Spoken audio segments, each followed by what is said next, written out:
I wanted to welcome everyone to our 2024 December REeBroker Group Meeting. We're excited to have you here as we close out the year and gear up for a successful 2025. I'm very excited for it. So I did want to introduce myself. If you watch some videos, you've probably seen me. My name is Yeva. I am the Director of Operations for Real Estate eBroker and also the broker of record for the sister company, Expert Realty Pro. On this meeting, we have Paige and Diana, both of who I know most of you have talked to. They are our mentors and they know real estate very well, which I'm very happy about. So some of the agenda highlights are website updates, services, important reminders, the December car form updates, and an open Q&A. Put all your questions in the chat throughout the presentation or wait until the Q&A. Diana will be answering most of them in chat, and I know Paige will too, and we'll answer them common questions at the end as well. So let me go over the website updates. Make sure. Okay, excellent. So let me, oh, and then Paige, if there's any issues with volume or anything, just let me know, and then I'll do that. Is this good? Tell me. There we go. Okay, perfect. So, okay, there we go. I'm sorry about that. I just wanted to mute everyone because I know sometimes they can unmute, but let me know if you guys have, if there's any technical issues. So with website updates, we have a new notification system. You would just see this little bell on near your profile picture on our website, and you would just click it or go to your agent messages and you'll see different messages here. So it's like our previous message system, but now we'll be using it a lot more often. We edited it. We hope it'll simplify things. So for example, here's a message and there's the subject line, the category, a link to the transaction page or any specific document we want to share with you. And I sent this message to one of my team members.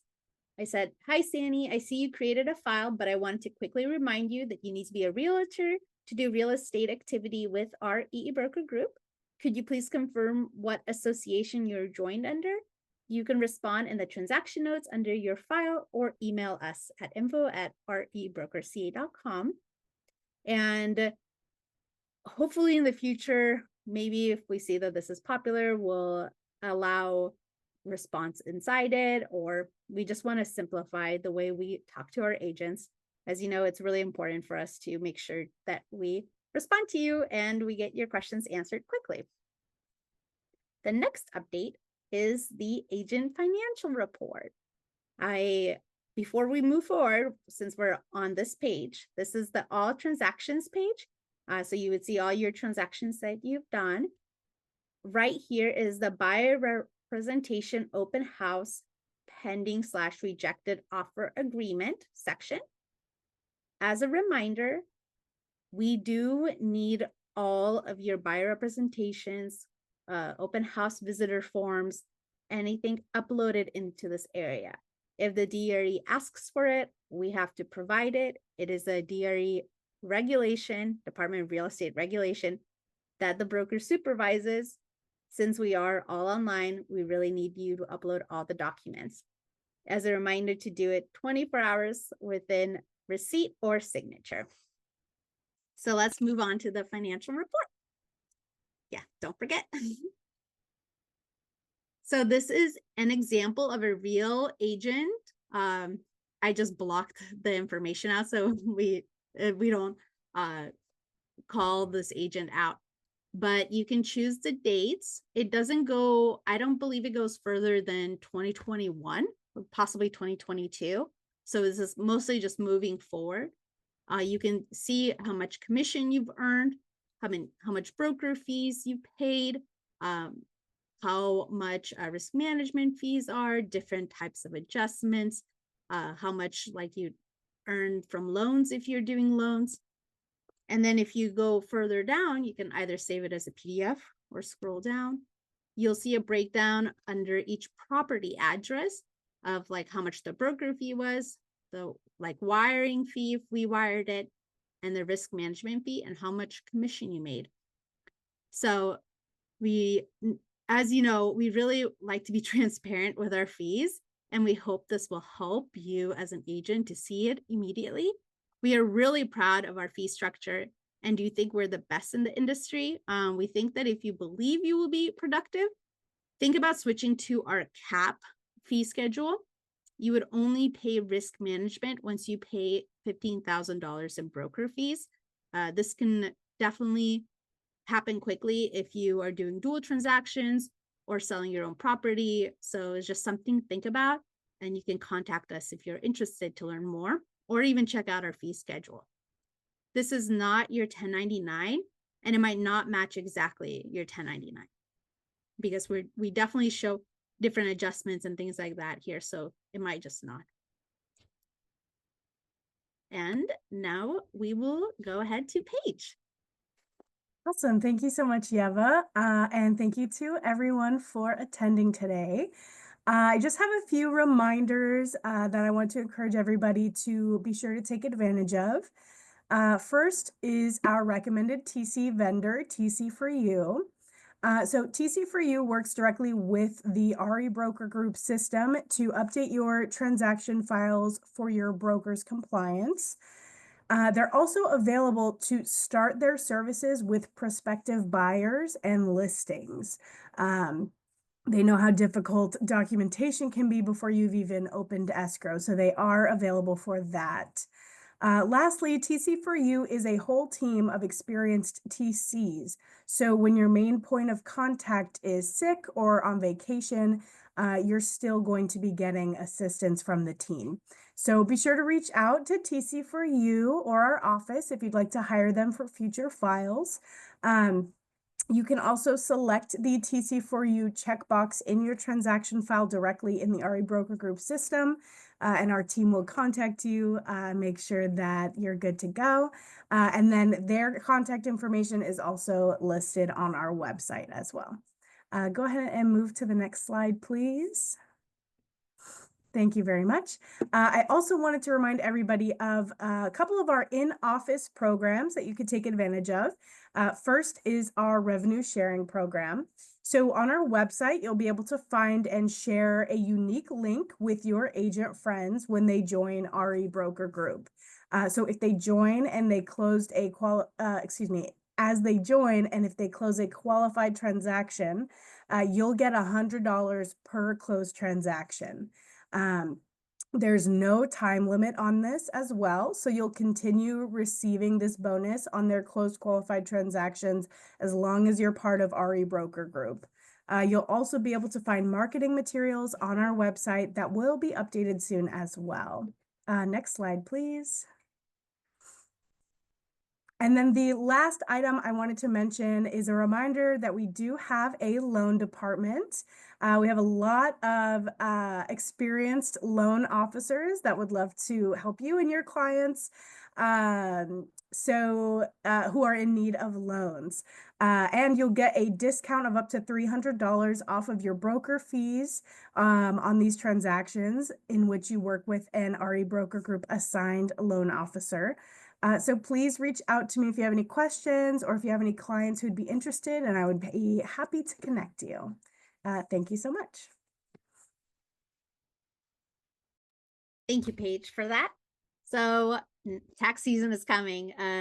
Definitely my least favorite time of year. I always get very stressed. But I wanted to tell everyone that we will be using the same company like last year to send your 1099s. It is, I think they might have renamed themselves to Avalara. So if the email, it changes from track 1099, this might be why.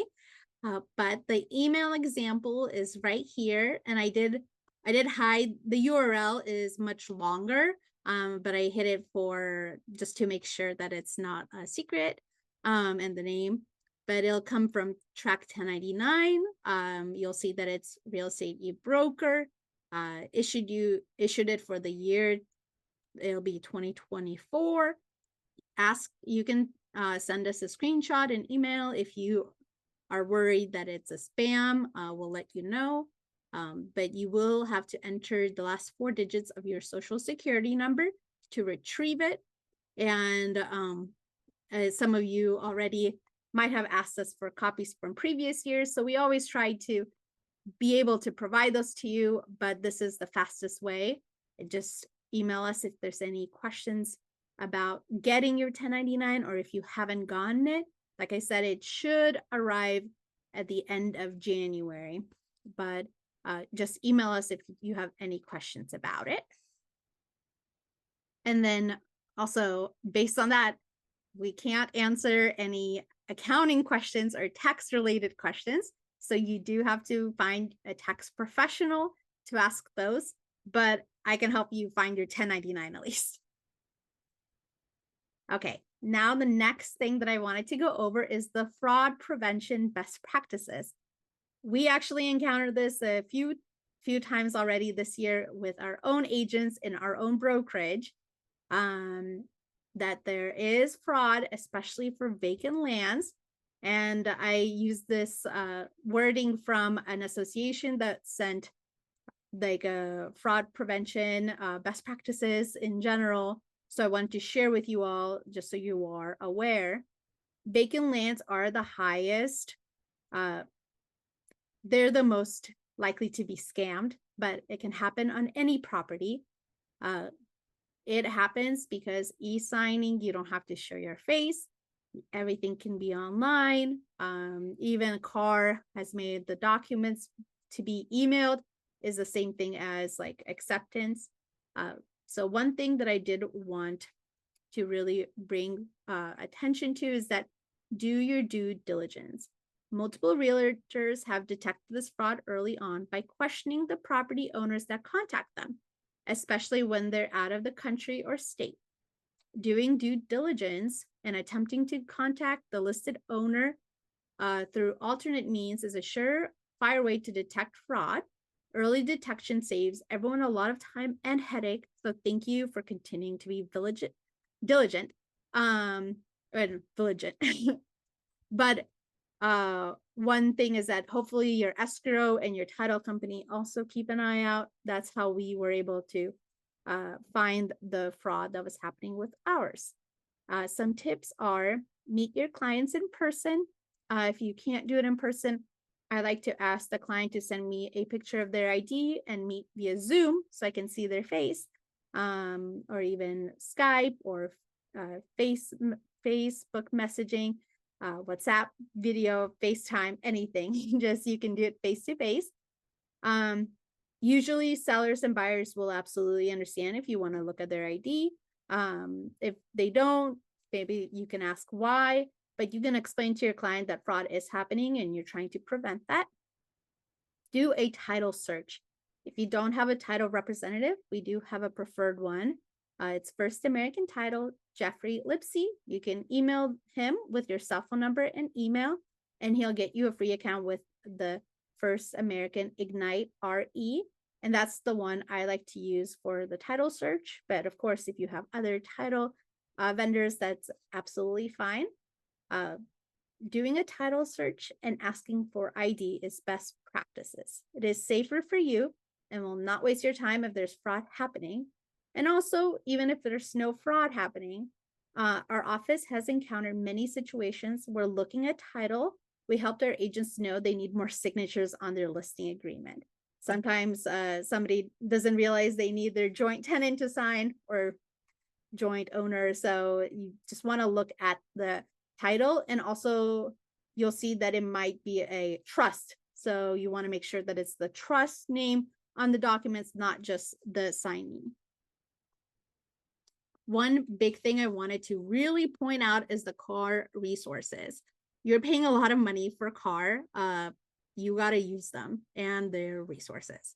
So they make it a little bit difficult to find their things, in my opinion. So I really wanted to do a little screenshot where when you log in, when you go on car.org, you go to the transaction center, and then you'll see this banner. You click risk management, and then this is the best tool that, in my opinion, they have, is this legal live webinars. You can see right here that they already had a webinar. I think yesterday, I believe I watched it yesterday.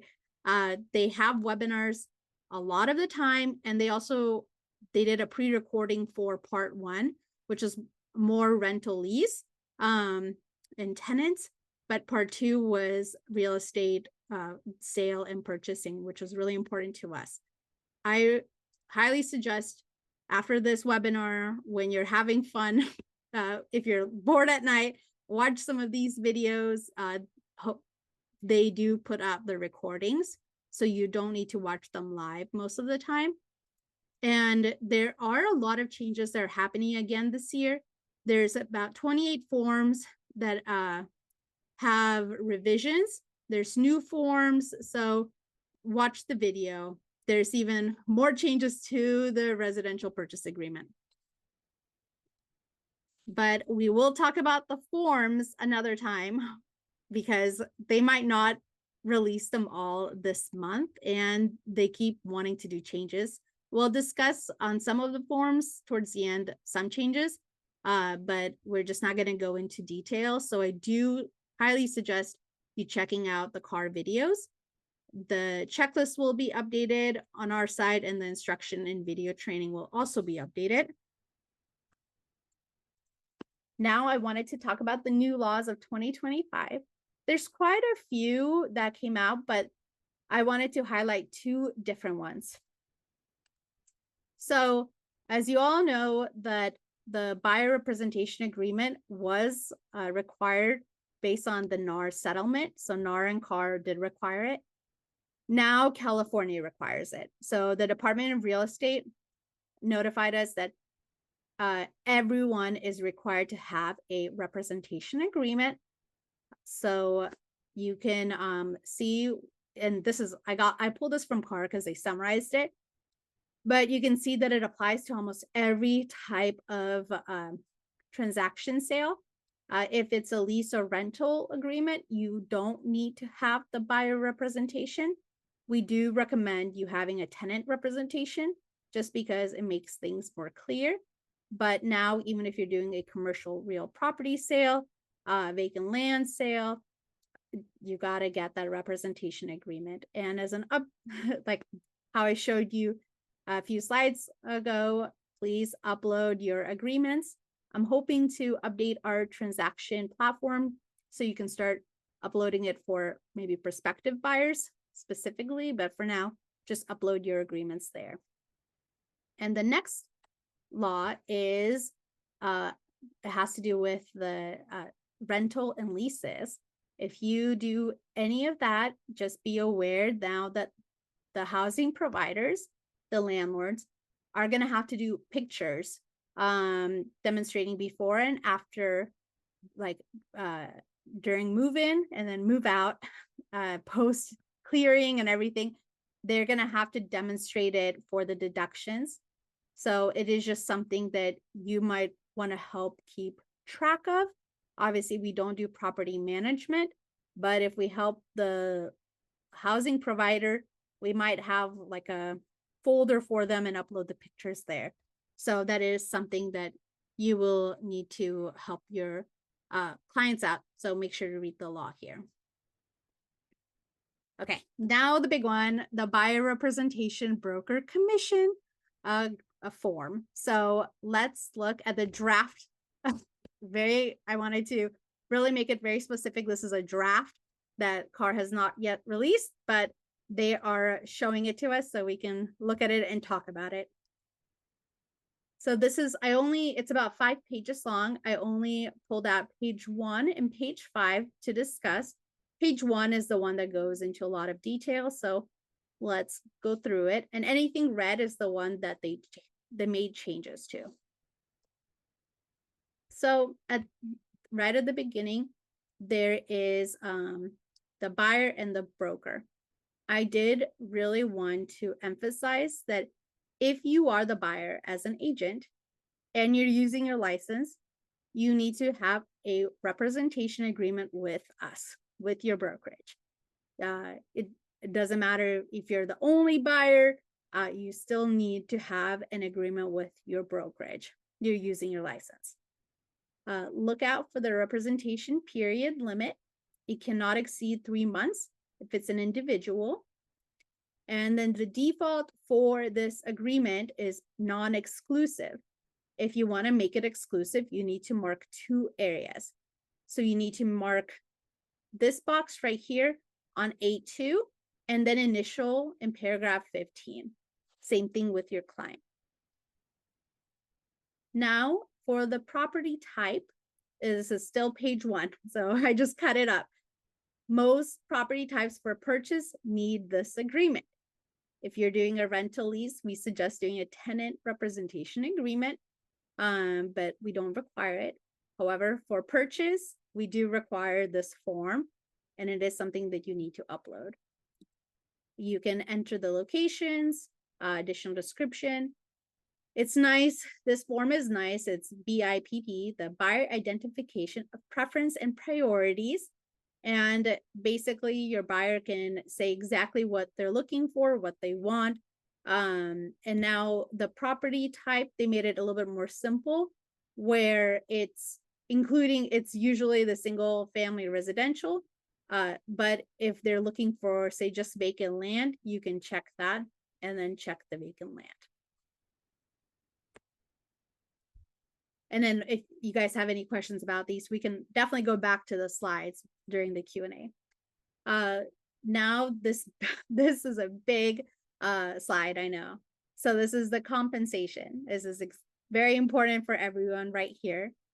I wanted to remind everyone, you cannot increase the amount of compensation. If you find out the sellers would pay for it, you can only decrease.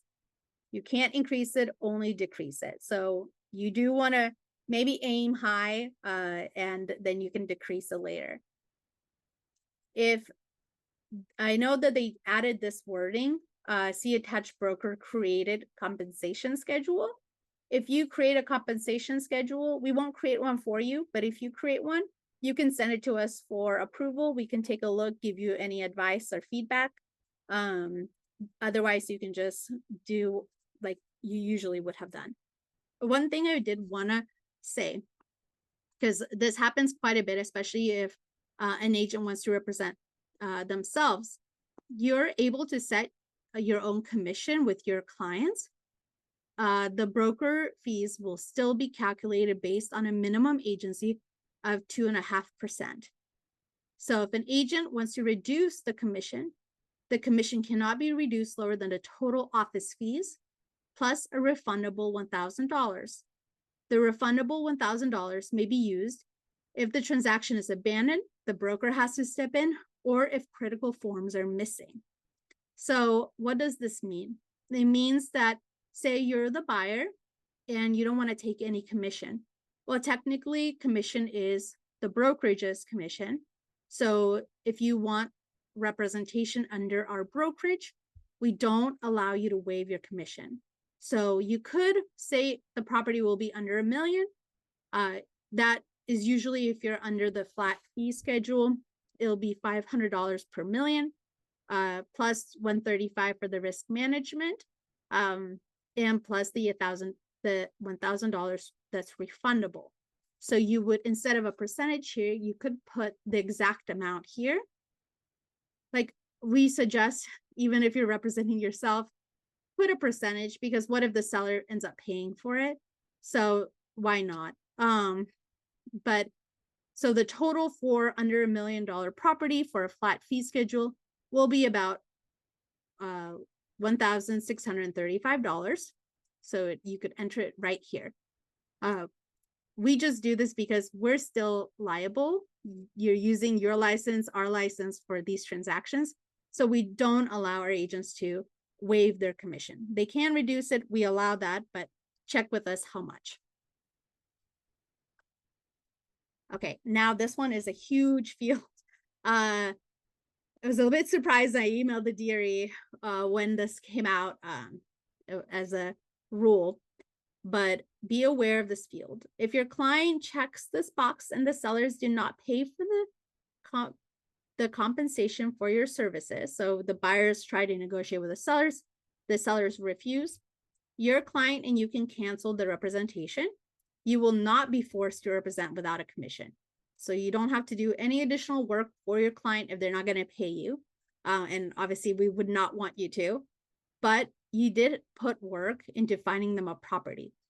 So if this client, your buyer, really tells you that they do not have sufficient funds to pay the broker, it's something for you to think about if you want to continue the agreement and if you want to even sign it. Obviously, CAR, you can watch the webinar. They said this is where you could ask them to give a BFPI, the buyer personal financial information, so you can actually see if they're lying or not and like what's going on. But I don't see the point in arguing with your client too much, especially if you know you might have to do work for no commission. So it's just something to think about.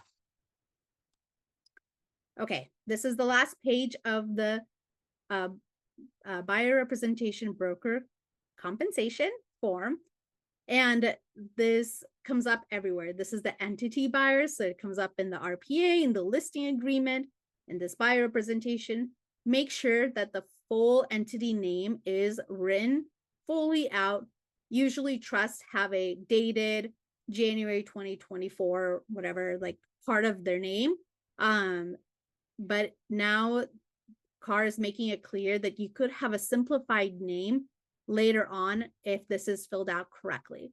If you fill this out correctly, immediately on the RPA and your representation agreement, your listing agreement, you don't have to do a new form, the RCSD. It's not required anymore, but you do have to make sure that you fill it out correctly. Okay, so I did want to point this out. This is something that we are going to be removing from our checklist. This seller payment, the buyer's brokerage, I believe. No more SPBB. The RPA is updated to have everything in this box. So you basically put in here how much the seller agrees to pay out of the transaction proceeds. And it obviously says here that the buyer affirmatively represents that at the time this offer is made, buyer has a written agreement with buyer's broker that is valid, covers the property, and provides compensation for no less than the amount stated above. That's what I mentioned previously, that you can't increase it, but you can decrease it. So there's also no more duplicate compensation writing on the BRBC, which I'm so glad, because we've had to let a lot of our agents know to make sure to match everything. One thing I personally feel they might still update this little thing to possibly allow the sellers to see a copy of the agreement, but it doesn't look like it's here. So maybe they won't. Okay, well, now is the Q&A section. So the chat's open, team. Please put in any questions that you might have. Yeah, it looks like we don't have any questions as of now. So we'll take a few minutes and let anybody type in some questions. And then I guess if anyone wants to, instead of type in, you might be able to just, I think you can, now you might be able to unmute yourself, turn on your camera, and just speak as well. So thank you.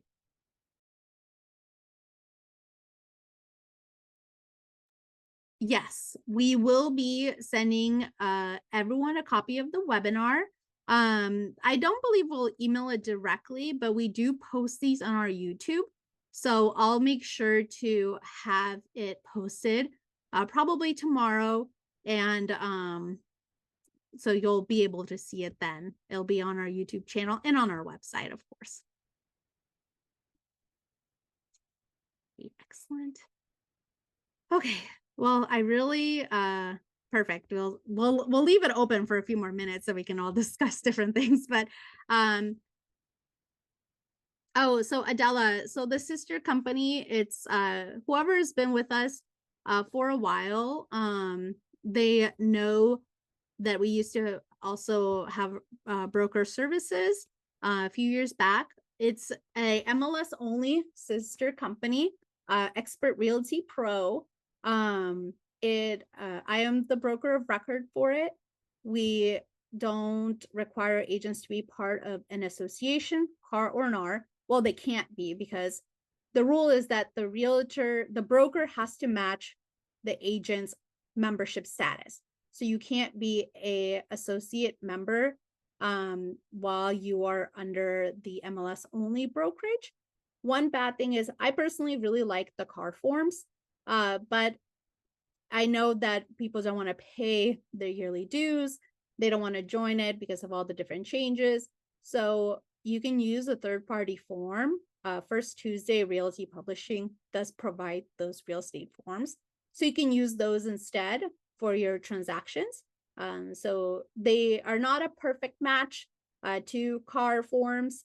They are more open-ended, but they're still really good, and people tend to like them. And based on DRE rules, people should be accepting any kind of form when somebody puts in an offer. Okay, so let's see. There's a question in here that I think would be good for the recording from Sandra Darrow. She says, say your buyer agrees to 2.5% with the assumption that we will request the seller to offer concession for this, and then the seller does not agree. Is it okay to renegotiate with my buyer once we have already submitted an offer? Oh, so that's a very great question. Absolutely. You can always decrease. You just can't increase. So you would just do a modification of terms. And I believe they are making a new form or putting a lot of changes for that one. So you can decrease your compensation like with your buyer, that's for sure. So if the seller agrees to pay 2% versus 2.5%, you can accept that and decrease it if you don't want your buyer to pay that additional 0.5%. So let's see. Oh, and then Samuel asked, is it a good practice, or are we allowed to call the listing agent whether the seller pays buyer's agent compensation? So I will answer this in the way I answered it to one of our listing agents. The listing agent is a representative of the seller. You can say my seller is open to concessions. They're open to it, but we have to see the whole offer.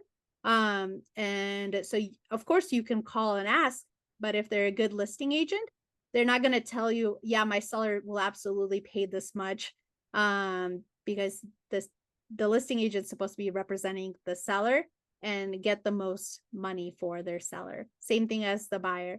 You don't want to necessarily you would hope that your buyers don't have to pay your compensation, that the sellers would. So you can just see if the sellers are open to the concessions, and they can always counter it. I think Mona raised their hand. Yes, where can we find out more information? Can we email REeBroker to get more information on Expert Realtor Pro? Or can you briefly explain a little bit more details about that company? Yes. Yeah, I can. So Expert Realty Pro, you can they have a website.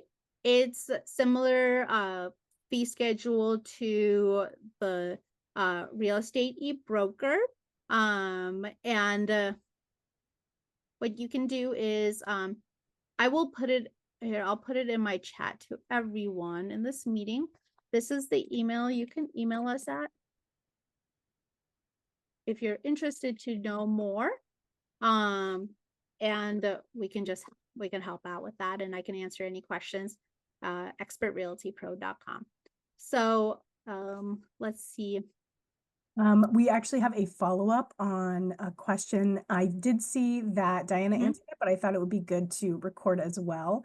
The follow-up on the question about renegotiating your commission with your buyers.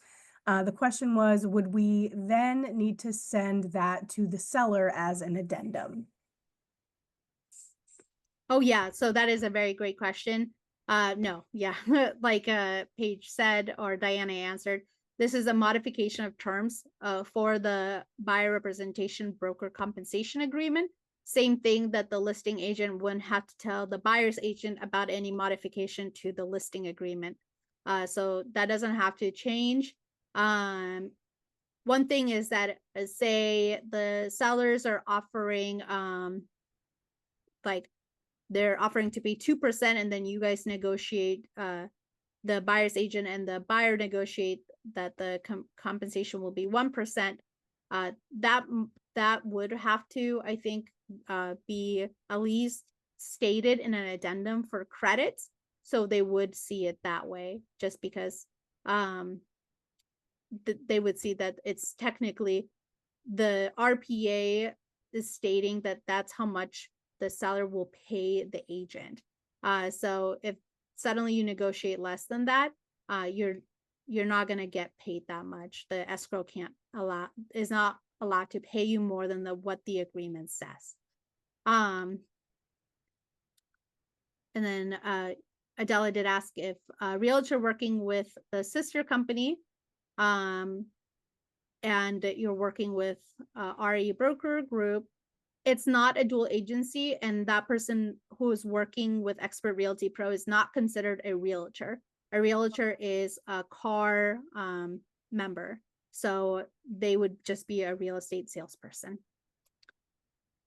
And we had another agent asking, and Diana did answer. We're still seeing sellers paying the buyer's agent's commission.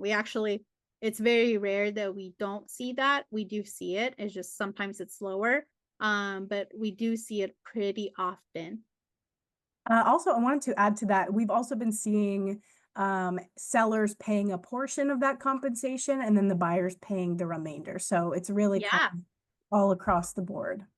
Yeah, that actually we have seen. We always follow up, just like I said, if you want to decrease it so your buyer doesn't have to pay it, you do need a modification of terms, but there's been a lot of buyers that did pay their agents, so that's been really great. There's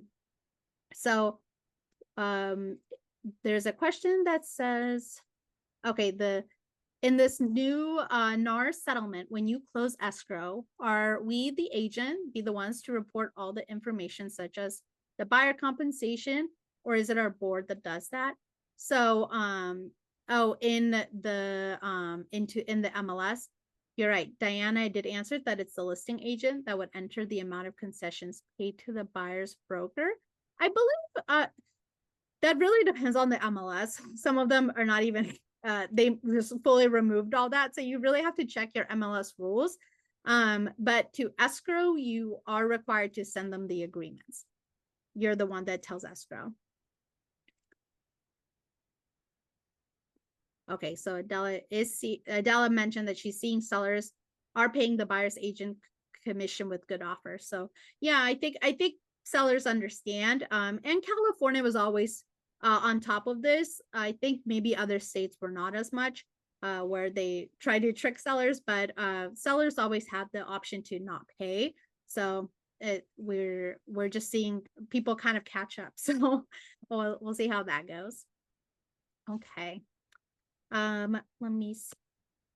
Well, then thank you, everyone. If you have any following questions, please email us at info@rebrokerca.com. Visit our website, and I'm glad to say that we're really updating our FAQ. Thank you. Thank you. We're updating our FAQ. We try to update it pretty often if we get a lot of the same questions. So you can see that on the menu option under the contact us. And if you have anything else, please let us know. Thank you, everyone. We'll be uploading this video probably tomorrow.